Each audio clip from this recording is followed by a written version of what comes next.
Over the past couple of months, I have come to realize gaming as an entertainment industry is screwed. I mean it. Every day I read about all this bizarre stuff taking place in the gaming industry, and it makes me wonder if gaming is even fun anymore. I see game developers and publishers push for more sales and monetary figures than trying to make something different. I mean, don't get me wrong, I know game development is business at the end of the day, and a very lucrative one if you have microtransactions and loot boxes. But I still remember the time when game developers tried to do something different and it completely blew people away. Take a look at Metal Gear Solid on PlayStation 1, which gave birth to stealth genre, and throughout the years we could see Metal Gear Solid games pushing the bar to new heights. Except for Metal Gear Survive. Fuck Metal Gear Survive. Or take a look at games like Gears of War or Resident Evil 4. There were people in the gaming industry that were trying to do something different. Demon's Souls is a perfect example which gave birth to games like Dark Souls, Bloodborne and Sekiro. But now we live in a day and age where gaming has become so mainstream that company execs are pushing for numbers instead of innovation. They don't want to create or experiment with something new. They want to stick with the old tired formula because it yields results. An example of that would be PlayerUnknown Battlegrounds, a battle royale game. I don't know if it was the first battle royale game, and I can't be bothered to look online to see if it was or not. Then came FORTNITE, which made Epic loads of cash. And now we have games like Battlefield 5, Call of Duty Black Ops 4, and Fallout 76 with their own battle royale modes. What I'm trying to say is this. Game publishers don't like to take risks these days. They would rather stick with a formula that they see working in other games rather than try to create something new and stand out from the crowd. But if they do that, they run the risk of not hitting their financial goals. The only time something different and mind-blowing comes along is when an indie developer comes forward with a game that is genuinely different from the AAA games. Games like Cuphead, Outlast, and Hellblade. Hellblade was such a beautiful game that it almost gave big-budget games a run for their money. The reason I'm talking about all of this is because I recently came across this article on One Angry Gamer titled China suggests new restrictions on gaming content. And I was like, bloody brilliant, dude. As if gaming wasn't screwed before, it will be now. The article states, and I'm paraphrasing here, that the Chinese government is dividing gamers into 4 age categories. Gamers below 6, below 12, below 16, and 18 and over. Certain rules are only aimed at certain age groups, one example being the recommendation that those under 6 not play video games on their own. This is something I can actually agree upon, although I'm sure Tony, I respect you, dude, but you gotta get your theirs and theirs right, dude. You need to get that right. Although I'm sure there are plenty of parents too lazy or incompetent to play games with their children, not to mention the ones that are just straight up neglectful and want their kids to go away and leave them alone. That and the fact that life is just generally hard in that part of the world. For crying out loud, some companies have like safety nets set up around their buildings that catch people who decide to commit suicide because they can't cope with the stress at work. Honestly, if I come home after a long day at work that is making me contemplate committing suicide, then I probably wouldn't give a crap about what my kids play on their consoles or PCs. I'll be like, kids, go in the other room and play that game you really enjoy playing. Daddy is just gonna sit here and drink till he passes out. There are other rules that apply to all gamers as they affect the kind of things that can be implemented in video games. One rule is that games should not feature any sort of romance between young people. This means everything from full-on sex to simple hand-holding. And when they say young people, they are not just talking children. No, the Chinese government is talking characters 16 and under. They even go so far as to say games shouldn't even hint at sexual activity or feature romance in its plot. Honestly, I don't want to see any sort of romance between characters that are 16 and under. I don't know, it's probably my age. Whatever, getting a bit too old for this.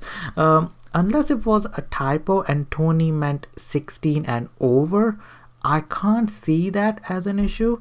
But if that is not a typo, then we may have an issue here. If Chinese government is trying to enforce laws that stop game developers from showing scenes of two teenagers holding hands in a romantic way, then that game could be banned.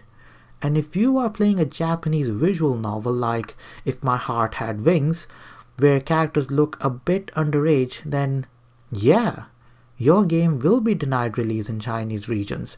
Speaking of which, what about all those games that already feature such scenes and are currently available to purchase on Steam or other digital outlets?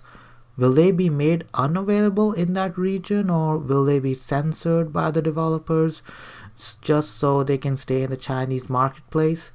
There are so many questions that need answering, but I don't think I want to know the answers to those questions because I'm having a feeling I'm not gonna like them answers. So let's just move on. Additionally, the Chinese government wants female video game characters to dress more appropriately. Part of that appropriateness is that the female breast can't take that seriously, sorry, is that the female breast must be at least 3/4 covered at all times. I would love to measure that cover, I would gladly measure them. Is it 3/4 covered or not? Gotta get serious, gotta get serious. Okay, so no bikinis or extreme V-neck shirts. To further push the idea of appropriateness, the female character dress code will not allow clothes that are not appropriate for the setting they are in. In other words, no sexy outfits in any environment which does not have sexy outfits in real life. So no sexy female outfits at all. Honestly, this doesn't surprise me at all. We have seen this kind of censorship taking place in the West for a while now. Take a look at Mortal Kombat 11 and how that was censored. I even made a video on it, and a big thanks to Billy D for embedding that video in one of his articles. The crazy feminists in the West have been pushing for censorship like this for a while now, with gaming journalists writing articles about it so frequently that it almost made me lose faith in humanity. I nearly tweeted out to Elon Musk requesting him to fire me into space because I didn't want to live on this planet. It's like the moment a female game character shows some cleavage, has boob jiggle physics, and is also extremely hot, these journalists lose their minds so fast it's not even funny. I still haven't forgotten the appalling Dead or Alive 6 review by Eurogamer. I can't get over it, man.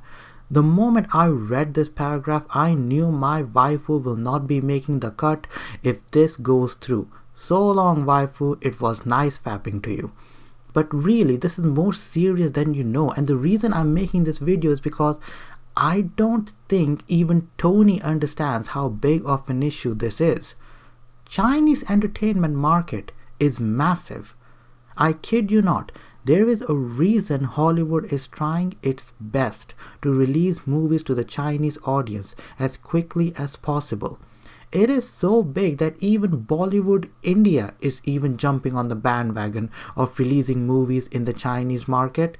And don't take my word for it, take a look at PUBG.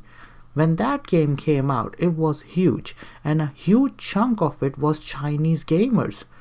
The reason I know about this is because ITSAGUNDAM made a video on it where he covered how the Chinese players were abusing the whole 17 tick rate bullshit.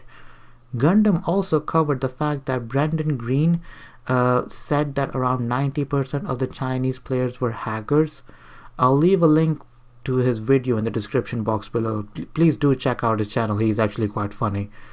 Obviously, 90% is a huge number, and I would forgive you if you don't believe it, but when you have players in the West complaining to Green that he should just region lock the game or give China its own dedicated server, you know what Green said? He basically told them to go fuck themselves. You know why?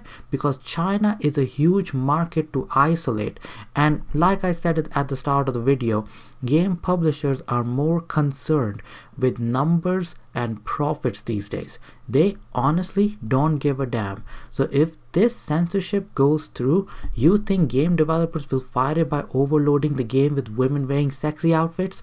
Hell no! That content will get cut out because game publishers want numbers and profits. That's all they want. That's all they care about. And then there was a time when certain images in Rainbow Six Siege were removed, and they were changed to appease to Chinese audiences. Well, not really the Chinese audiences, but to the Chinese government, really. Ubisoft folded like a house of cards. But this should come as, no surprise to anyone, really, because China has been clamping on sexualized content in the entertainment industry for a while now. For crying out loud, we all know the sorry state of Twitch. Okay, we all know that apart from Ninja and Shroud, the biggest money makers on Twitch are Twitch thoughts like Amaranth and many other ASMR performers that seem to be populating the just chatting section of Twitch. And yes, ASMR is sexual. That is why PayPal doesn't support these ASMR performers. But really, these thoughts go crazy on Twitch, and they're getting away with it by wearing these low-cut tops and their poolside streams and everything. And why did I bring up Twitch? Because Twitch is blocked in China. You cannot access Twitch in China at all. It's unbelievable, dude. Someone from the Chinese government must have looked at his credit card bills and realized that his son has been giving money to this Twitch thought and decided to pull the plug on the entire service. He must have asked his son, "Hey son, I noticed that there's a charge on my credit card for 10,000 yen. What's that about?" "I gave some money to Pokimane. She said she loved me." You son of a bitch. I first became aware of China's clamp on sexual content because I did a Google search on one of my favorite animes called High School of the Dead, and that's when I realized that China ain't messing around. They are really hell-bent on censoring media. They are even trying to censor manga and animes now. Imagine living in a country where the government decides for you what you should and shouldn't watch, what you should and shouldn't enjoy. Honestly, this is the kind of thing that some people in the West are pushing for, and let me tell you, I'm not cool with it. I would hate it if the government takes away the stuff I like because that material is considered indecent or offensive to some people. Remember, offense is never given. It is taken, and if you're taking offense to something, ignore it and jog on. If it is not directed towards you, then it wasn't for you. The government doesn't get to decide what I should and shouldn't invest in. I get to decide that. The consumers get to decide what they should and should not indulge in. The article concludes with, "These rules are still being worked on, but don't expect them to get any less restrictive. My only hope is that game developers outside of China give the communist country a big middle finger. We are already seeing light censorship from Sony. I would hate to see it get worse. It will get much worse if the major console companies continue to do business inside China, which, with the release of their anti-tariff letter, they seem insistent on doing." Sorry to bust your little bubble there, my dude, but I don't think game developers in the West are going to push their luck with the Chinese market. The only hope lies in the hands of indie developers, but let's be real here, they won't be making any sort of difference because they don't have that kind of budget nor the resources. If they make a game that rubs the Chinese officials in the wrong way, or if they deem it offensive, that game will simply be made unavailable in the Chinese region. These are dark times, man. These are dark times for gaming. On that note, I'm gonna get the hell out of here. Rate, comment, and subscribe if you want to. Please do, because it will only make my voice louder, my channel stronger, and my small PP less small. Follow me on social media, including Discord. That's right, my fellow angels, I have my own Discord server now, and I'm going to be shitposting there. Peace out, people, and stay awesome.